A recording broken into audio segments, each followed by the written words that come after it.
له څه رقم نجلۍ سره باید موږ تاسو واده وکړو. دا ویډیو هم د مجردانو لپاره ده، مخکینی ویډیو هم د مجردانو دا هم ده. نو کوم رقم د نجلۍ سره باید موږ تاسو واده وکړو؟ په دې اړه اسلام څه وایي؟ د وخت تقاضا څه شی ده؟ د مور او پلار خبرې او فرمایشات په دې کې منل ضرور دي او که نه؟ ډېر کله ته مور او پلار دي که نه مداخله کوي، دغه وایي درته کومه بس تا نور کار نشته. صحیح شوه؟ بس دغه هم درته انتخاب کړې ده. ته که هر څه وایه هغه ته هېڅ اعتبار نشته او نه یې ستا خبره مور او پلار مني. نو په داسې وخت کې به یو ځوان څه کوي؟ بیا یوه نجلۍ نه ده خوښه خو مور پلار یې په زور ورته کوي. صحیح شوه که نه؟ یا یوه نجلۍ د یو کوم هلک سره نه غواړي چې واده وکړي، خو بس دا مور پلار یې مجبوره کوي چې ته به خامخا له هغه سره واده او نکاح ته غاړه ږدي. نو په دې اړه باندې هم انشاءالله زه تاسو ته یو څه معلومات درکړم. په اول کې راځو اسلام ته. اسلام زموږ ستاسو دین ده او پرته له شکه چې هره خبره دا زموږ ستاسو په خیر باندې ده. اسلام دا خبره کړې ده چې تاسو باید هغه نجلۍ سره واده وکړئ چې هغه دینداره وي. صحیح شوه؟ دینداره څه معنا؟ یعنې په دین باندې څه ناڅه پوهی وي، دین ته وفاداره وي، مونځ کوي او الله جل جلاله یې پیژندلی ده، له هغه سره محبت کوي، پیغمبر علیه الصلاة والسلام پیژني، قرآن تلاوت کولی شي. دا دینداره نجلۍ ده. د خپلې پردې او د حیا او د عزت فکر ورسره شته ده، دې ته وایي دینداره نجلۍ. خو که داسې یوه نجلۍ چې اصلا مونځ نه کوي، طهارت په هغه قصه کې نه کوي، هغه رقم ته شکل او صورت جوړوي کوم چې د غیر مسلمو ده. صحیح شوه؟ او بس اصلا ورسره د دین او د آخرت دا فکر ورسره نشته ده. پرده او حیا خو چې ته ورته ووایې غوسه کېږي ورباندې چې دا زه نه کوم که نه، یا تا په دې کې څه کار ده. نو بیا د داسې ښځې سره ژوند کول ډېره سخته کېږي. ته به هم ورسره په جنجال پاتې او هغه به هم د تل لپاره له تا سره ځورېږي. هر وخت په کور کې لانجې، شخړې او جنجالونه او جنګونه وي. او چې اولاد دې پیدا شي، اولاد به دې هم الله مکړه بیا په ګډو وډو باندې سري. ځکه چې ډېر کله ته اولاد چې دا له ښځې نه، له نجلۍ نه، له مور نه متاثره کېږي. صحیح شوه؟ او د مور خوا رانیسي. نو چې هلته مور مونځ نه کوي، مور چې دا اصلا د پردې او د عزت او د حیا خیال نه ساتي، نو داسې ښځه باندې به ته څه وکړي؟ خو اولاد دې هم ورسره لاړه ګډوډ شو. نو دا مهمه ده چې موږ تاسو دا په نظر کې ونیسو. د یو نجلۍ چې تاسو ته کوله، تاسو لږ د هغې په اړه پوښتنه وکړئ چې دا مونځ کوي که نه کوي، دا با اخلاقه ده که نه ده. صحیح شوه؟ دا خپل پردې او د عزت خیال ساتي او که نه کوي. دا مهمې خبرې دي چې ته باید له دې نه ځان مطمئن کړي. بله مهمه خبره چې موږ تاسو په دې وخت کې زده کوو او هغه زما خپل فکر ده. صحیح شوه؟ الله دې وکړي چې دا په چا باندې بد ونه لګي، خو دا ما درک کړي دي او احساس کړي مې دي، د ژوند تجربه مې ده چې زه تاسو سره شریکوم. د وخت تقاضا دا ده چې ته باید داسې نجلۍ سره واده وکړي چې هغه څه رقم وي؟ خوشحاله وي. صحیح شوه؟ او تشویشي نه وي، سودایي نه وي، شکی نه وي. دا ډیره مهمه خبره ده. دې خبره باندې به تاسو بیا هغه وخت کې پوه شئ چې کله واده وکړئ. صحیح شوه؟ دا خلکو ته خو دا عادي خبره ښکاره کېږي، خو زما په نظر زښته ډیره مهمه خبره ده. نن سبا تشویشونه، شکونه او ټینشن او ډپریشن دا شیونه ډېر زیات شوي دي. صحیح شوه که نه؟ داسې ښځې دي چې بس معمولي غوندې خبره دې ورته وکړه، بس دا ژاړي او غمجنه ده او هر وخت سوچونه کوي، یا پلانکۍ داسې وویلې و، هغې ته ما هسې وویلې و، دا ولې ما پسې خبرې وکړې وه، ولې دا رقم کار وشو، او معمولي غوندې تاوان وکړي، بس دا د غم له لاسه یې فشار جګي که نه او راجګېدی نه شي.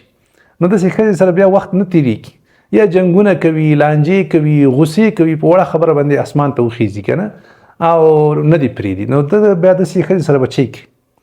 هر وخت حتی مخکې له دې نه چې واده شي په کور کې جنګونه شروع کړي، له مور سره په جنګ ده، له خور سره په جنګ ده، له ورور سره په جنګ ده، له ماماګانو ښځو سره په جنګ ده. نو داسې جنګېرکه ښځه خو چې وکړه خو غرق شوي. صحیح ده؟ لږ مهرباني وکړه ای ځوانه، پوښتنه وکړه چې دا ښځه خو به تشویشي نه وي، دا ښځه خو به ډېره زیاته زړه نه خوري، هر وخت خو به داسې نه وي چې بس ضدي، یا بعضې ښځې ضدي دي که نه، په ضد کې راشي، بس ضد درسره کوي، نور څه شی له لاسه نه کېږي. یو ماشاءالله د خبرو طاقت ډېر زیات د ښځو سره، بل ضد کوي، بس ضد کوي چې ته هر څه ورته قناعت ورکوې، خبره ورته کوې، نه هغه نه اوري. نو بیا به ته ټول عمر بس په دې سره په جنجال پاتې. زموږ افغانان خو بیا ښځې پرېږدي هم نه، ماشاءالله دا ښه خصلت ده، خو دغه ده چې ته به ورسره بیا ځورېږي. دا ډېره مهمه ده. نو صحت د یوې ښځې دا ډېر مهم ده چې باید موږ تاسو یې په دویم قدم کې په نظر کې ونیسو. دا دویمه مهمه خبره ده. ګور صحیح شوه. دا اولنۍ ده، دا دویمه ده.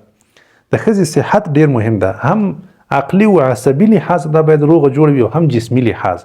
که جسمي لحاظ هغه مریضه وي او هر وخت کې په ډاکټرانو باندې سر یې کنه، او یا خصوصا په ځانګړي ډول باندې عصبي لحاظه برابره نه وي کنه، صحتمند نه وي، نو بیا ژوند ډېر زیات سختېږي او ډېر د جنجالونو سره انسان مخامخ کېږي. همیشه به دې په کور کې غم جوړ وي او ته به یې او دا غمونه به حلوي، بیا سم قاضي به درنه جوړي او کور کې به محکمه او هر ورځ به پکې لانجې او جنجالونه وي.